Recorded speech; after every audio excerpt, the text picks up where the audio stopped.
মাহমুদের দরবারে তার শুকর আদায়ের লক্ষ্যে দিল থেকে সালাম করে বলি আলহামদুলিল্লাহ। সম্মানিত উপস্থিতি, আমরা ধারাবাহিক আলোচনা শুনতেছিলাম পারিবারিক জীবন নিয়ে। আজকে আমরা আলোচনা শুনব পারিবারিক জীবনের পঞ্চম পর্ব, যৌথ পরিবার বিধি।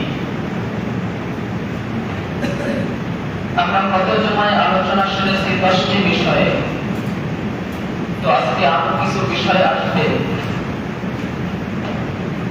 যেগুলো ছোট পরিবার, জয়েন্ট বা যৌথ পরিবার উভয় পরিবারের জন্যই কার্যকরী হবে যদি আমরা এগুলি ফলো করে চলতে পারি। আমরা মোটামুটি 10টি বিষয়ের আলোচনা শুনেছিলাম। আজকে আমরা 11 নম্বর বিষয় থেকে আলোচনা শুনব। তার আগে একটি ভূমিকাটা হলো যৌথ পরিবার বা জয়েন্ট ফ্যামিলি। এটা আমাদের বাংলাদেশ সহ এশিয়া মহাদেশের কিছু রাষ্ট্রে আছে, মধ্যপ্রাচ্যে এমনকি নাই। এবং ইসলামিক দিক নির্দেশনা যৌথ পরিবারের কথা বলে না। ইসলামী রীতিনীতি হল তোমার পরিবার নিয়ে নবীর সুন্নাহ মোতাবেক যেভাবে তুমি চলতে পারো, শরীয়ত পরিপন্থী কোনো কাজ না হলে সেটাই আল্লাহর কাছে অনুমোদিত, প্রশংসনীয়।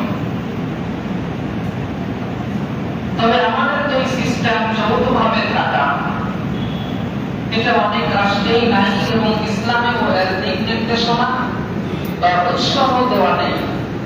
তবে যদি সকলে মিলে একসাথে সুন্দরভাবে সহ অবস্থান না করতে পারে, অবশ্যই সেটা ইসলামের কাছেও প্রশংসিত। যেমন আমাদের সমাজে আছে, বাংলাদেশের একটি পুরাতন কালচার হলো যৌথভাবে থাকা। যৌথভাবে অবস্থান আমরা করি, সেখানে প্রথমে স্বামী স্ত্রী, এরপরে তাদের সন্তানাদি হইল, সন্তানাদিকে বিয়ে দেওয়ার পর, বিয়ে করানোর পর পুত্রবধূ আসলো, তাদের আবার সন্তানাদি হলো, নাতিপুতি হয়ে গেল। 5টা সন্তানকে বিবাহ দিলাম, 5টা সন্তান তাদের স্ত্রী সপরিবারে একই সাথে থাকে। এটাতে যদি পর্দার কোনো লঙ্ঘন না হয়, ইসলামী রীতিনীতির কোনো লঙ্ঘন না হয়, তাতে কোনো আপত্তি নাই, বরং আরো প্রশংসিত। তবে অনেক ক্ষেত্রে সেপারেট না হলে পর্দার লঙ্ঘন হয়ে যায়। ভাই ভাবি এবং দেবর ভাবি, তাদের স্বাভাবিকভাবে যে পর্দা, খাস পর্দা, এটা আমরা রক্ষা করতে পারি না। যদি যৌথ পরিবার হওয়ার পরেও হয়, তাহলে আরো প্রশংসনীয়। পরিবার নীতি, যৌথ পরিবার বলি আর সিঙ্গেল পরিবার বলি, ইসলাম যেটাকে আমাদেরকে অনুমোদন দেয়, সেটা হলো স্বামী স্ত্রী থাকবে, পর্দা যাতে কোনোভাবেই লঙ্ঘিত না হয়, সেদিকটা আমাদের খেয়াল করতে হবে। আর আমরা যেটা থাকি যৌথ পরিবার, এটা আলহামদুলিল্লাহ অনেক প্রশংসনীয়। আমরা অনেকে গর্ব করেও বলি যে আমার 5টা ছেলে, আমরা সবাই একসাথে থাকি, কারো কোনো দ্বন্দ্ব নাই, মারামারি নাই, ফাসাদ নাই। থাকতে পারলে আলহামদুলিল্লাহ। দিক নির্দেশনা যদি গন্ডগোল হয়, 5টা ফ্যামিলি যখন আছে আপনার 5টা পুত্রবধূ, তখন তারা যাও যাও, এটাকে আপনারা কি বলেন, যাওয়ের সম্পর্ক নাকি? তারা ভাইরা ভাইরা মিল আছে, কিন্তু বউরা বউরা মিল নাই। এক যাও আর এক যাওকে দেখতে পারে না। তখন ইসলামের দিক নির্দেশনা আলাদা হয়ে যাও, আলাদা হয়ে গেলে তখন আর এই সমস্যাটা হবে না। উভয় পরিবার, নিজের পরিবার এবং শ্বশুরের পরিবার, উভয়টাই আল্লাহর পক্ষ থেকে একটি নিয়ামত। সুবহানাল্লাহ। কোরআনুল কারীম সূরা নাহল 72 নম্বর আয়াত, আল্লাহ তাআলা বলেন, আল্লাহু জাআলা লাকুম মিন আনফুসিকুম আজওয়াজা। আল্লাহ তাআলা জাআলা লাকুম আই খালাকা লাকুম, আল্লাহ তাআলা তোমাদের জন্য সৃষ্টি করেছেন, তোমাদের মধ্য থেকেই আজওয়াজা, জোড়া সৃষ্টি করেছেন। আর কি করেছেন? ওয়াজআলা লাকুম মিন আনফুসিকুম আজওয়াজা ওয়া বানিনা ওয়া হাফাদাতান। বানিন সন্তানকে সৃষ্টি করেছেন, ওয়া হাফাদাতান এবং তিনি নাতি নাতনি সৃষ্টি করেছেন। তাহলে প্রথমে যুবক, এরপরে নাতি নাতনি। তবে হাফাদাতুন শব্দের তর্জমা অনেক মুফাসসিরিনে কেরাম বলেছেন মুঈন, মদদগার, সাহায্যকারী। নাতি নাতনি নয়, বরং সাহায্যকারীদেরকেও সৃষ্টি করেছেন। তো উভয় শাব্দিক অর্থের দিক থেকে সামঞ্জস্য এভাবেই হয় যে নাতি নাতনিও দাদার জন্য, দাদির জন্য সহযোগী হয়।